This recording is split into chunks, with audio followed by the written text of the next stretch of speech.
Innalhamdulillah ve salatu ve selamu ala Resulillah. Assalamu alaikum ve rahmatullahi taala ve barakatuhu. Allah Taala her birimizin tutup atkan orozalarımızды, atkarıp жатқан ibadattарыбызды kabul etken bolsun.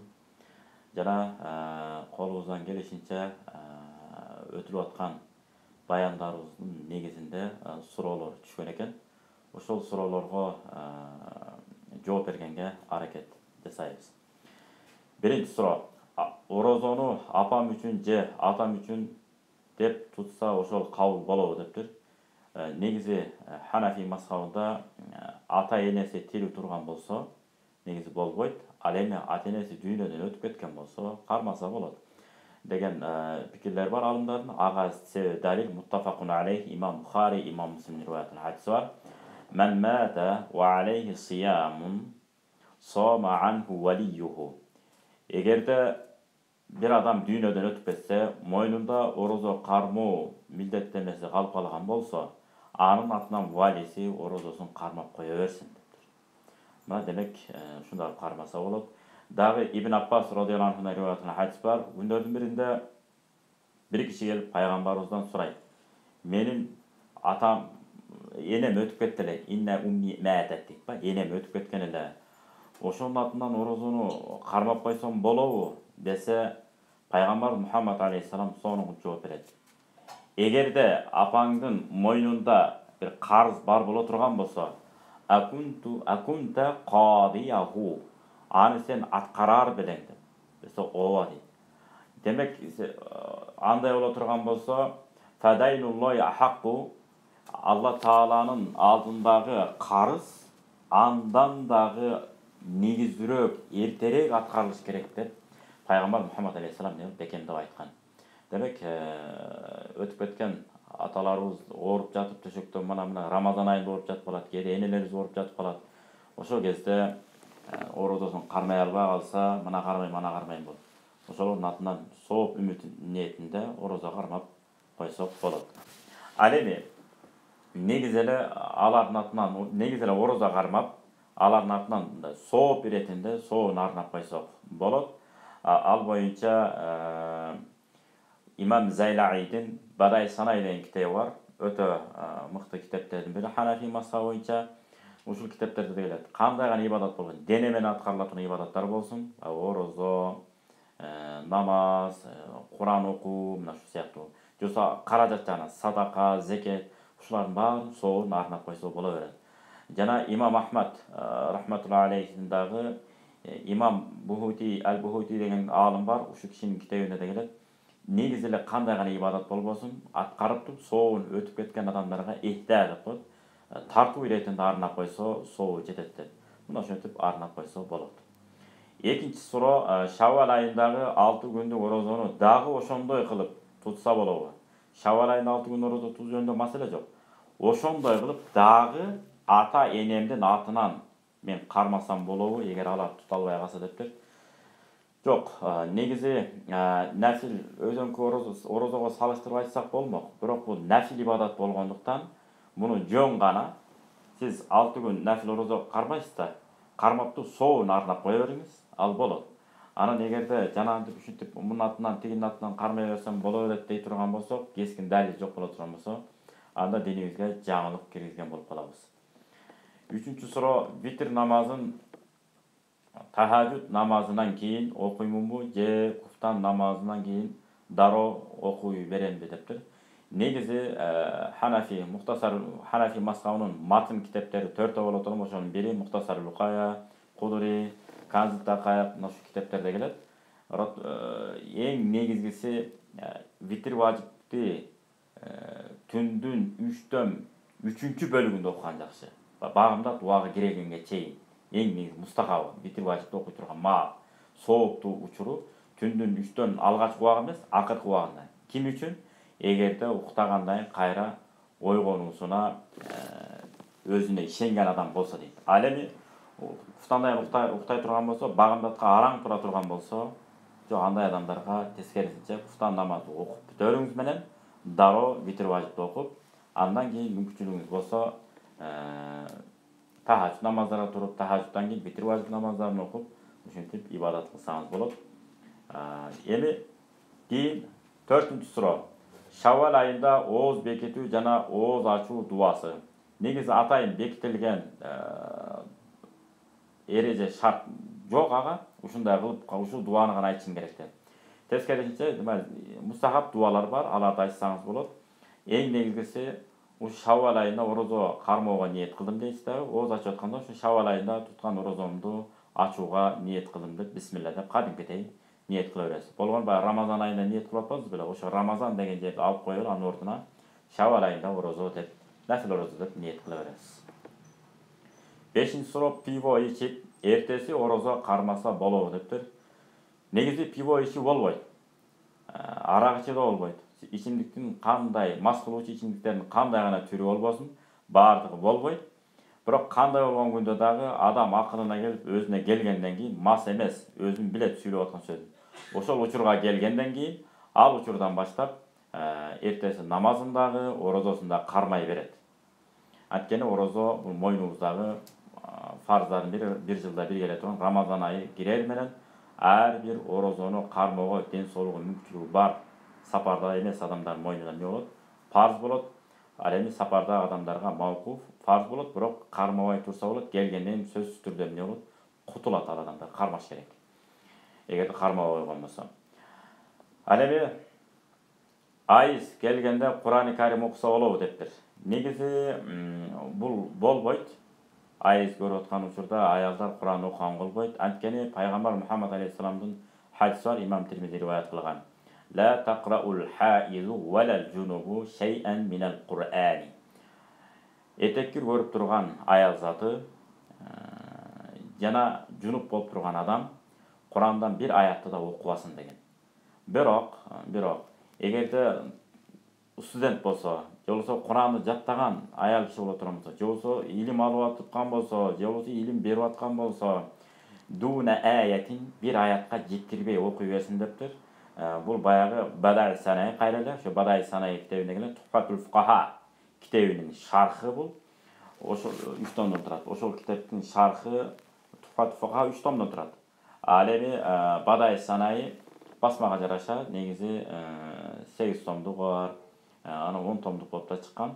Ошол китепте келет дуна аятин бир аятка жеткирбей, аят кылып, бир аятты бөлүп ошентип кайталап эсинен чыгып кетпеш үчүн эмне кылып турат, кайталап такрор окуп турат деп келет. Бул да Ханафи имам Азам рахматуллахи бир пикири, бир сөзү. Эми 7-си түшкө ишенсе болобу дейт. Түшкө ишенсе болот. Бул боюнча муттафакун алейх пайгамбарыбыз Мухаммад алейхиссаламдын хадиси бар, имам Бухари жана Муслим риваят кылган. Эгерде ким жакшы араңарда кимге жакшы түш көрүп калсаңар, фа миналлах, Алла Тааладан деген. Жана эгерде бирөөңөр жакшы түш көрүп калсаңар, жакшы көргөн адамыңарга гана түштү туура түшүнгөн. Ошо жакшы көргөн адамыңарга гана эмне кылып бергиле? Сөз кылып айтып бергиле. Ал эми жаман түш көрсөңөр, аузун айтып, сол жагына карап эмне кылып койгула? Түкүрүп койгула деп. Ана маани бербей эле койгула деп айтылган. Ошондуктан негизи түшкө маани берилбейт. Берсеңиз дагы жалаң жакшылыкка гана эмне кылып коюшуңуз керек? Түштү жооруп коюшуңуз керек. Анткени түштү таптакыр эле жокко чыгара албайбыз. Анткени кээ бир пайгамбарлардын муъжизасы эмне болгон? Түш болгон. Ошонун бири кайсы? Юсуф алейхиссалам. Негизги түштөр эмне болгон? Муъжизалар негизгилер көбүнчө түш аркылуу чечилген. Бул боюнча Куранды көп хатым кылып аткандар, маани-маанын түшүнүп аткандар билет. Кыргызчасын, котормосун окугандар да билет. Баягы Юсуф алейхиссаламдын Юсуф сүрөсүнө кирсеңиздер, аябай түш боюнча сонун кылып 7 жыл токчулук, 7 жыл ачарчылык болгон туурасында, бирөө эки пиленге туткунга түшкөн адам бирөөсү өлүмгө тартылып, бирөөсү хан сарайга кызматкер болуп кирип калышы жөнүндө бүт ошол түш аркылуу эмне болот? Чечилген. Юсуф алейхиссаламга Кудай Таалам ошо муъжиза катарында берген. Ал эми эң негизгиси түштү дайыма жакшылыкка жоруп, жакшылыкка гана оодарып кое беребиз. Эгерде жүрөгүңүз кыжалат болуп аткан болсо, анча садака берип койсоңуз болот. Садака ар кандай балайдын эмне кылат? Тозот деген. Эми 8-суроо. Арапа күнү орозо кармаса болобу дептир. Эң негизгиси кээ бир алымдар суннат муаккадатын бекемделген сүннөт деген. Арапа күнү 1 жыл мурунку, 1 жыл кийинки эмне болот? Күнөөлөр баары кечирилет деген. Ал эми ажылыкка баргандар деле имам азам Ханафи мазхабында ушундай. Эгерде сиздин денеңизди алсыратып койбосо, алсызданып калбай турган болсоңуз, демек анда сиз ал күнү деле ажылыкка барсаңыз деле орозо кармай бересиз. Анан эгерде жок, алсырап кала турган болсоңуз, негизги дуалар бар да, Арафатта жүрүп, андан кийин Муздалифага келесиз. Муздалифадан кийин жамаратка барып таш атышыңыз керек. Ошолорго мындай күч кубат калбай кала турган, коркунуч боло турган болсо, анда сизге орозо кармоо деген макро деген. Бул имам азам рахмату алейхтин пикири. Эми орозо айт жана курбан айт намазы кандай окулат деп 9-суроо. Булга жооп берели. Колубуздан мындай көңүл буруп, жакшылап карап турса эле иншалла жеңил болот. Айт намазга келебиз, кадимкидей ниет кылып, дарат алып, жыттууланып, жакшы кийимдерди кийип алабыз. Болгон бир эле айырма бар курбан айт менен орозо айтта. Орозо айтта тамактанып келебиз, курбан айтта тамактанбай келебиз. Дагы кайталайбыз. Орозо айт күнү кадимкидей тамактанып, чайды ичип, курсак тойгузуп алып келебиз. Ал эми курбан айтта чай да ичпейбиз, тамак да ичпейбиз, эч нерсе ичпей, жебей, болгону тишибизди жакшылап жууп тазалап, жыттууланып келебиз. Айт намаз, курбан айт намазы окуп бүткөнгө чейин тамактанбай турабыз. Курбан айт намазы окуп бүтөр менен тамактансак боло берет. Эми аткаруу тартиби. Имам өзү деле айтып берет. Ошого чейин өзүбүз да билип алсак жеңилирээк болот. Имам айтаар менен бир жылда бир окулгандыктан көбүнчө эстен чыгып калат бул. Ниет кыласыз, ушу орозо айт намазын окууга ниет кылдым, имамга уйдум деп туруп, Аллаху акбар деп. Анан сана окулат кадимкидей эле. Андан кийин 3 жолу такбир айтылат. Аллаху акбар, кол байланбайт, ылдый түшүрүлөт. Аллаху акбар. Аллаху акбар. Анан кол байланат. Анан Фатиха сүрөсү окулат. Анан кошумча сүрө окулат. Зам сүрө деп коебуз го, кошумча сүрө. Зам деген өзү дом деп коет, кошуу деген сөз. Баягы кыргыз тилинин китебинде аркасын карасаңыздар, мазмун деп коет го. Ошол китептин ичиндеги канчалаган темалар болсо, ошонун аркасына кошуп койдук, камтып койдук деген мааниде мазмун деп коет. Мына ошол кошуу. Ошол кошумча сүрө окулгандан кийин Аллаху акбар деп рукуга кетет. Самиаллаху лиман хамида деп турат дагы. Анан Аллаху акбар деп сеждеге барат. Кайра турат Аллаху акбар, кайра Аллаху акбар, 2 жолу сежде кылат дагы. Аллаху акбар деп экинчи рекетке турат. Дагы Фатиха сүрөсүн окуйт. Бисмиллахны айтып туруп, Фатиха сүрөсүн. Андан кийин дагы адаттагыдай эле кошумча сүрө окуйт. Окуп туруп рукуга кетип калбайбыз. 3 жолу такбир айтабыз. Аллаху акбар. Аллаху акбар. Аллаху акбар. Анан 4-сүндө Аллаху акбар деп рукуга кетебиз, сеждеге кетебиз. Курбан айт намазы ушундай эле. Айырмасы ниетте гана. Ниет кылдым орозо айт намазын окууга, ушул имамга уйдум дейсиз. Курбан айтта ниет кылдым курбан айт намазын окууга, уйдум ушул имамга. Калыс Алла Тааланын ыраазылыгы үчүн, калыс Алла үчүн деп туруп, Аллаху акбар деп коебуз. Бүттү, башка эч нерсе жок. Андан кийин айт намазы окуп бүткөндөн кийин имам хутба өтөт. Хутба негизде кандай аткарылат? Мунун тартиби орозо айтта, орозодо кандай кемчиликтер болсо, казасын кантип тутат, андан кийин мына орозо битир. Ошол кимдерге берилиш керек? Мечитке берилиш керекпи? Же бейбечараларга берилиш керекпи? Бул орозо битир негизи бейбечаралардын акысы. Эртерээк берип туруп кутулуп койгон жакшы болот. Муну айтып эле жүрөбүз. Көчө-көчөдө болуп уюшуп алып, кыйналган үйлөргө апарып эртерээк берип койгон жакшы, айт намазга чейин. Андан кийин курбан айт деле ошондой эрежелери кандай аткарылат? Курбан айт кимдер мойнуна милдет? Канча күндөн кийин келет? 70-күнү келет? Зулхижжа айынын 10-күнү курбан айт болору, 9-күнү даярдык болот, ал күнү орозо кармаса болот деп ушуларды эрежелерди түшүндүрүп, 10-күнү кимдин колунда зекет бере турган даражада бай болсо, курбандык чалуу милдет эмес ушундай болот деп. Бүгүнкү күндө Кыргызстаныбызда ар кайсы жерде топтолуп алып, 7 адам биригип, кээ бир 70 адам биригип 10 бука союп, мына 7-7 бөлүнүп алып. Кээ бир адамдар болот экен, мен өзүм эле 10 бука союп коем деп. Мына былтыр биз ушу Чүй Борборд мечитибизде өзүбүз жалгыз бир бука союп, анан да бир-эки койлор, жандыктарды союп кону барсак, жалгыз эле киши 13 буканы курбандык чалып атат. Мына ушундай март жигиттерибиз, эр азаматтарыбыз көп боло берсин. Алдыңкы колго караганда үстүңкү кол жакшы дегендей.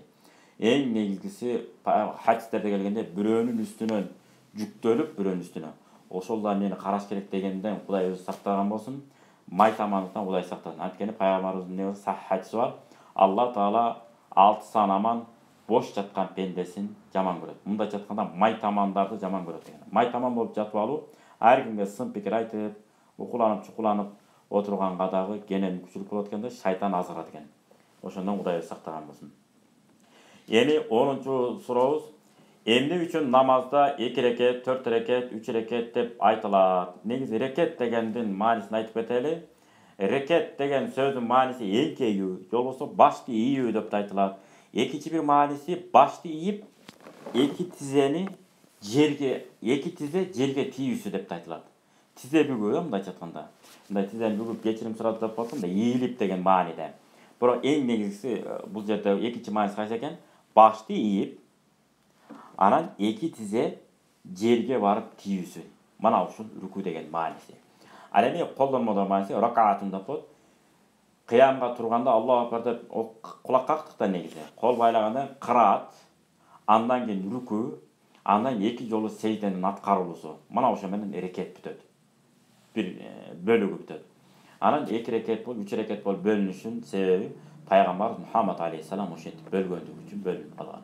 Мисалы, Мухтасардын шархы Фатху Бабил Иная деген китеп бар, 3 томдон турат. Ихтисар ривая деген китеп бар, шархы бар, 2 томдон турат. Мана ушул китептин автору Молла Аль-Карик ва Фатху Бабил Иная. Ушул китептин автору да сонун түшүндүрмө берет. Пайгамбар Мухаммад алейхиссалам канчалык намазга кызыкканына карабастан, багымдаттын убагы киргенде 2 рекет сүннөт жана 2 рекет фарз гана окуган. Демек биз ошо 2 рекет сүннөттү гана тим болушубуз керек. Жок эми дагы бир 2 рекет сүннөт окуп койбойм деп окуй турган болсок, бидатун деп коет, баягы динге жаңылык киргизген болобуз. Пайгамбар ушуну окуп койсо болмок экен, эмнеге окуба койду экен деп өзүбүзчө да бир нерсени иштеп чыккан болуп калат экенбиз. Ошондуктан пайгамбар кандай аткарды, биз ошондой аткарабыз. Кандай тыюу салганбыз, биз ошондой аткарбай тыюу салган болсо, биз ошондой тыйылышыбыз керек. Алла Таала баардыгыбыздын орозолорубузду, тутуп аткан нафил орозолорубузду, жасап аткан, аткарып аткан ибадаттарыбызды кабыл кылсын. Алла Таала Куранда икра, окуу деген, башка аяттарда хал яставиллазина я'ламун валлазина ла я'ламун, саваттуулар менен саватсыздар барабар деген жок, барабар эмес, дайыма алдыда деп. Саваттуу десе эле арабчаны жеп ичип калыш шарт эмес.